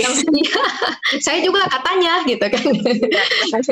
Kemudian yang ketiga, taat prokes tentu saja. Jadi kita harus menaati prokes ini dimanapun kita berada. Jadi tidak mengenal juga, ini mah keluarga kita, jadi bolehlah buka masker. Nah, kalau tidak serumah, itu berarti kita sama memperlakukannya dengan orang lain yang tidak serumah, karena kita tidak tahu kan kondisi saudara kita itu gitu.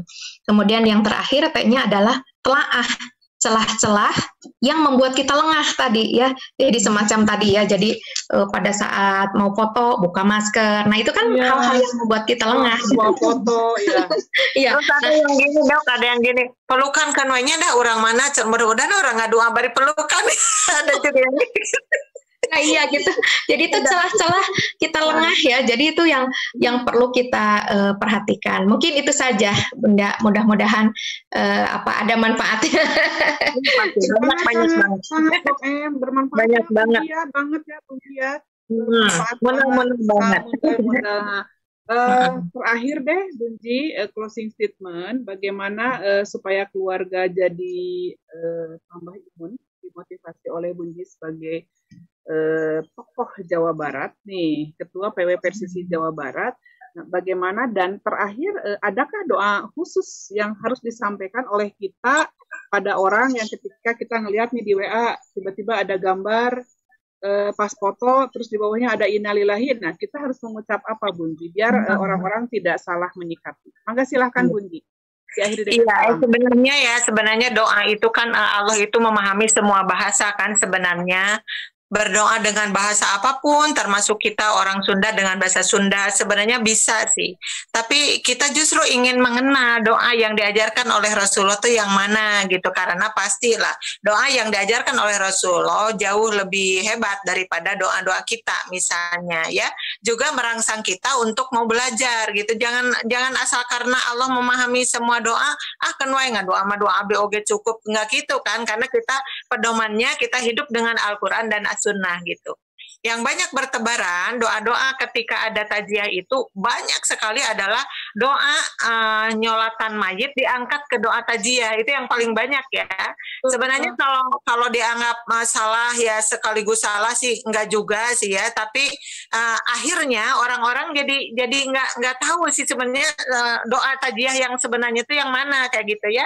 Misalnya kan yang breng di bawah itu banyak Allahumma gfirlahu warhamhu dan seterusnya. Bahkan ada yang berani merubah-rubah domirnya, Bu Imas. Ketika ada orang yang meninggal duaan, jadi Allahumma gfirlahu warhamhu dan seterusnya gitu. Apakah emang bebas seperti itu? Kan enggak kan sebenarnya. Kayak kita assalamualaikum itu kan udah dicontohkan kayak begitu. Kalau ada orang duaan itu dirubah jadi assalamualaikum, enggak gitu kan? Assalamualaikum kan enggak gitu, kecuali ketika ada contohnya dari Rasul. Nah, ada orang yang berdoa Allahumma gfirlahu warhamhu dan seterusnya, tapi yang ada aneh itu aja yang bolak-balik. Kenapa kalau boleh semuanya, kenapa enggak takbir yang kedua, takbir yang ketiga, takbir yang keempat gitu. Karena itu kan domir juga di situ berseliweran. Ketika kita ada takbir yang kedua Allahumma gfirlahu warhamhu wa'afi dan seterusnya, sementara di takbir yang keempat Allahumma anta rabbuha yang dipakai adalah domir ha. Ini kan harus jadi pertanyaan sebenarnya, kenapa ya kalau kita menyolatkan mayit laki-laki misalnya, kenapa di takbir yang kedua pakai domir laki-laki, kenapa di takbir yang di belakang pakai domir perempuan? Ini kan harus dikaji, ini kemana sih arah domir itu? Ternyata arah domir itu bukan kepada orangnya, tetapi ke bahasa al-mayyitu ya, dan al-janazatu. Al-mayyit itu kan itu domirnya domir laki-laki. Jadi Allahumma gfirlahu kamayit gitu sanes ka orangna. Apalagi orangna duaan genepan dan seterusnya. Jadi karena kata al-mayyitu Allahumma gfirlahu itu. Sementara yang di belakang Allahumma anta rabbuha, nah domir hanya itu kembali kepada kata al-janazatu ya. Baik disebut al-mayyitu, baik disebut al-janazatu, kan itu mah lepas masalah. Badai pamegat, badai istri, nu pupus nate gitu kan. Badai duaan, badai tiluan. Nah, sementara ada orang yang berpendapat bahwa domir itu diganti ke orangnya gitu, jenis laki-lakinya. Bingung kan kalau itu diarahkan ke jenis laki-laki, berarti eta nu maot teh kan pamegat. Nah, nganggo domir ha begitu kan? Atau kebalik, misalnya yang meninggalnya adalah perempuan, domir nahu seperti itu. Ternyata itu baliknya ke kata-kata al-mayyitu dan al-janazatu. Yang saya dapatkan ini dari almarhum Ustadz Siddiq Amin ini, Allahu yarham ya. Seperti itu. Nah, kemudian kita kembali, tadi kan itu doanya doa, jelas doa mayit lah, doa nyolatan mayit. Apa nggak ada doa tajiah misalnya? Ternyata ketika diulik, ternyata ada sih doa tajiah itu, yaitu yang diketemukan ya, itu adalah yang kayak begini, inna lillahi ma'akhoda gitu ya. Inna sekarang sudah mulai disebar ini Bu Ima, sudah mulai dikenal sih, tapi untuk supaya lebih dikenal lagi gitu. Kalau misalnya kita akan membiarkan doa itu, tetapkanlah doa untuk mayit aja, itu udah di judulan misalnya. Kita sekarang ambil lagi doa yang baru, yang ini yang baru kita temukan gitu kan. Ketika Rasulullah dikasih tahu bahwa cucunya meninggal, Rasul tidak berani datang secara langsung karena memang beliau juga merasa sedih, kemudian menitipkan doa yang ini, doa tajiah dari kejauhannya seperti ini. Inna lillahi ma'akhoda. Sesungguhnya kepunyaan Allah lah ma'akhoda, apa yang dia ambil gitu ya, apa yang dia ambil kepunyaan Allah. Walahu ma'alto, dan milik Allah juga ma'alto, apa yang dia berikan. Wa kullu syai'in indahu bi ajalin musamma, dan segala sesuatu yang ada di sisi Allah itu bi ajalin musamma, itu ditentukan dalam batas waktu ya. Jadi dengan waktu yang dibatasi atau ditentukan. Maka ke depannya ada fa tasbir, oleh karena kamu bersabarlah, watah tasib, dan mengharaplah ridho Allah. Nah, itu di season yang pertama. Yang keduanya ada adamallahu ajroka, mudah-mudahan Allah membesarkan pahalamu, wa ahsana azzaaka, dan membaguskan berkabungmu. Kemudian yang terakhirnya wa ghafaro limayyitika, dan mudah-mudahan Allah mengampuni mayit yang ada di keluargamu. Itu yang doa tajiah yang itu. Tapi sekali lagi tidak menyebutkan bahwa orang yang berdoa Allah magfirlahu kemudian haram, enggak ya, enggak berpikir ke situ, tapi lebih mengenalkan doa tajiah yang sebenarnya itu lebih bagus sih sebenarnya ke masyarakat, supaya mereka bisa memilah doa ini di mana ditetapkannya, doa ini di mana dipernahkeunana, begitu Bu Ibu. Iya. Bu Dok M, terima kasih banyak ya, teriring doa jazakumullah khairan dari penyampaian yang luar biasa, dan ini ilmu baru bagi saya terkhusus ya. Mungkin Bunji juga ada hal-hal baru ya Bunji yang harus disampaikan pada umat ya. Mudah-mudahan ini bisa ditonton oleh masyarakat secara umum dan kita tidak menjadi sesat ketika memahami bab kesehatan, dan materi yang disampaikan oleh Bunji juga luar biasa sehingga ini menenangkan pada masyarakat. Bunji, mohon maaf nih, barusan saya mengangkat dulu telepon karena ketika ada telepon masuk dari orang yang saya tunggu ini ada deg-degan luar biasa dari seseorang yang kemarin baru ditinggal wafat oleh suaminya hari Ahad dan disolatkan di sini di depan rumah. Dan beberapa hari, belum 1 minggu, itu ditinggalkan oleh ibu kemudian oleh ayah. Jadi 3 orang yang dia cintai, sementara anaknya sendiri dalam keadaan sakit demam. Dan sekarang muncul masalah baru seperti yang disampaikan oleh Dok M tadi dari sisi sosialnya. Jadi sekarang anaknya karena sudah dikasih tahu setiap saat menanyakan ayahnya, itu kan belum masuk SD, betul, menanyakan ayahnya, dan ini mungkin ada kajian kelanjutan ya Bunji. Kita mohon nanti mencari pemateri yang bisa membangkitkan semangat orang-orang yang ditinggal oleh orang-orang yang tercinta. Barusan dia nelpon beberapa kali, kemudian saya angkat, apa yang harus disampaikan saya lagi zoom dulu, dan dia chatnya membuat saya langsung bingung gitu ya, bingung, tapi ini harus ada solusi. Nah, betul. Jadi anaknya sekarang mengurung diri, tidak mau keluar rumah. Ini harus kita kasih terapi mungkin ya, di hipnoterapi, di hipnoparenting, bagaimana supaya anak ini menjadi bangkit. Dia nggak mau ngapalin ayat-ayat, dia nggak mau ketemu orang, dia marah ke semua orang yang ada di rumah, selalu menanyakan ayahnya di mana, ya Abi di mana dan lain sebagainya. Tolong saya. Dan ini muncul masalah baru ketika saya harus bangkit, ditinggal oleh ibu, bapak, suami. Sekarang anak dalam keadaan down, betul down sedaun-daunnya, marah dari tadi pagi. Ketemu siapapun nggak mau, mengurung diri, menutup diri, mengunci diri di kamar, nggak mau belajar, nggak mau Zoom, nggak mau apa-apa, bahkan makan juga harus dipaksa dan lain sebagainya, sehingga ibunya jadi harus memberikan perhatian full, sementara dia juga punya pekerjaan yang harus dia selesaikan juga. Nah, Bunji ini mohon nanti bisa dimasukkan pada program di Tarbiyah ya Bunji ya, di Tarbiyah juga, karena ini konsultasi keluarga, kita ada apa ya, ada healing mungkin ya, bagaimana atau mengadvokasi, mendampingi mereka yang kemarin baru ditinggalkan orang-orang tercinta. Mungkin itu ya Bu ya. Jadi mohon maaf saya sampaikan supaya ada solusi juga, jadi care, peduli, hal apapun, sekecil apapun yang bisa kita berikan. Kalau udah dokter itu ada tugasnya, kita atau dia ada tugasnya, dan masyarakat bisa membantu tadi seperti care, peduli, perhatian pada masyarakat di sekitar kita. Bisa jadi mereka ada di rumah kelaparan, keluar rumah koronaan, jadi takut menjadi bingung buah si malakama. Terima kasih, teriring doa jazakumullah khairan kepada Bunji.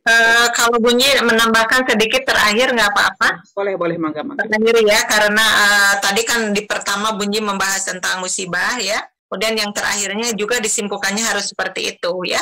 Nah kita tidak mau sih kena musibah, tetapi ternyata Allah punya niat lain ya dengan musibah itu. Ada hadis yang sangat menenangkan, terutama untuk orang-orang yang terkena musibah apapun itu, termasuk musibah corona, kehilangan beberapa orang di dalamnya. Di sini ada sebuah hadis, idza aradallahu bi abdin khairan ya, ajalalahul uqubata fid dunya. Ketika Allah menginginkan menurunkan kebaikan atau memberikan kebaikan kepada hambanya, maka Allah akan mempercepat sesuatu yang tidak baik di dunia. Jadi Allah memberikan musibah, ternyata itu adalah bentuk kebaikan yang diberikan oleh Allah. Termasuk kayak tadi ya, musibahnya kayak gimana aja. Teh Allah teh ngahaja ku cara kitu teh gitu dituntut gitu. Dituntut. Jadi sesuatu yang tidak enaknya diberikan di dunia terlebih dahulu karena itu kebaikan dari Allah ya. Nah, karena di satu hadisnya yang lain, bukan hadis ini juga sih di belakangnya. Wa idza aradallahu bi abdin syarron amsaka anhu bidan bihi. Dan ketika Allah gitu ingin menurunkan atau memberikan keburukan kepada seorang hamba, maka Allah akan menahan dosa-dosa itu. Jadi artinya musibah yang datang itu penggugur dari dosa-dosa, Bu Imas. Jadi misalnya punya dosa digugurkan dengan musibah, torojo di musibah gugur lagi dosanya. Sehingga ketika pulang ke hadapan Allah itu berkurang paling tidak gitu dosanya itu. Bahkan ada yang di hadis yang lain, wama alaihi khotiatun. Dengan musibah-musibah yang datang kepada dia itu, ketika dia bertemu dengan Allah, wama alaihi khotiatun, teu aya nyesa hiji oge ya, kesalahan karena sudah ditungtutan ku Allah, dimusnahkan dan didiskon. Nah, dengan musibah-musibah tersebut. Nah, terbalik dengan orang yang tadi, dia jarang gitu merasakan musibah di dunia. Dia seolah-olah senang terus, bahagia terus. Ternyata di sini ada, ya oleh Allah ditahan itu dosanya itu, hatta yuwaffa bihi yaumal qiyamati, sehingga dia harus membayar semuanya pada hari kiamat. Jadi kalau di hari kiamat, dia pasti ngejejabek gitu dosanya itu, karena dikurangan ku musibah. Jadi artinya kalau kita simpulkan, Allah kembali maha baik ya, asa kita husnudon kepada Allah, apapun musibah yang terkena kepada kita itu sebenarnya Allah sedang mengurangi dosa-dosa kita, sehingga pada akhirnya ketika kita menghadap kepada Allah bahkan tidak ada dosa sedikit pun. Mudah-mudahan musibah apapun yang menimpa kepada keluarga kita dimanapun itu bisa betul-betul ya menjadikan dirinya husnudon kepada Allah. Oh ini loh, Allah sayang kepada saya. Terus yakin kepada Allah, maka insya Allah dengan sendirinya gitu katunggaraan teh bakal hilang. Seperti itu ya. Itulah Bu Imas, terima kasih. Alhamdulillah, tak terasa ya. Tadinya kita janji hanya 1 jam, ternyata pembahasan yang Lebih ya? Ya, ngobrol ini ngobrol yang insya Allah bermanfaat bagi kita. Lebih. Terima kasih teriring doa jazakumullah khairan pada Bunji, pada Dok M, dan hadirin yang berbahagia. Inilah kajian Islam intensif PW Persisi Jawa Barat, bincang-bincang tentang bagaimana muslimah menghadapi wabah, menghadapi musibah yang tengah melanda di sekitar kita. Inilah kajian kita adab muslimah menghadapi wabah yang disampaikan. Saya ditemani oleh 2 orang narasumber yang tadi saya katakan inner beauty. Inilah Ibu Hajah Ella Kamilawati SPDI yang biasa saya sapa Bunji sebagai Ketua PW Persisi Jawa Barat dan didampingi oleh Ibu Hajah Emma Mardiah, dokter, master kesehatan SPKKLP. Dia adalah sebagai dosen dan ketua Perhimpunan Dokter Keluarga Indonesia Jawa Barat. Nah, terima kasih banyak. Sekali lagi teriring doa jazakumullah khairan. Inilah sajian kami live bersama PW Persisi Jawa Barat dan Ar-Risalah TV. Live streaming juga ada nanti disajikan di live PW Persisi Jawa Barat. Terima kasih banyak teriring doa jazakumullah khairan pada 2 orang. Amin. Dokter Emma, terima kasih. Sami-sami, hatur nuhun oge. Dan akhirnya saya tutup dengan Allahumma inni a'udzubika minal ajzi wal kasali wal jubni wal harami wal bukhli wa a'udzubika min azabil qabri wa min fitnatil mahya wal mamati. Ya Allah, aku berlindung kepadamu dari lemah, rasa malas, rasa takut, kejelekan saat tua, sifat pikir, dan juga aku berlindung kepadamu ya Allah dari siksa kubur serta fitnah kehidupan dan kematian. Amin ya Allah ya Rabbal alamin. Rabbana atina fid dunya hasanah wa fil akhirati hasanah wa qina azabannar. Aqulu qauli hadza wa astaghfirullah li wa lakum. Wassalamualaikum warahmatullahi wabarakatuh. Amin. Ya Rabbal alamin.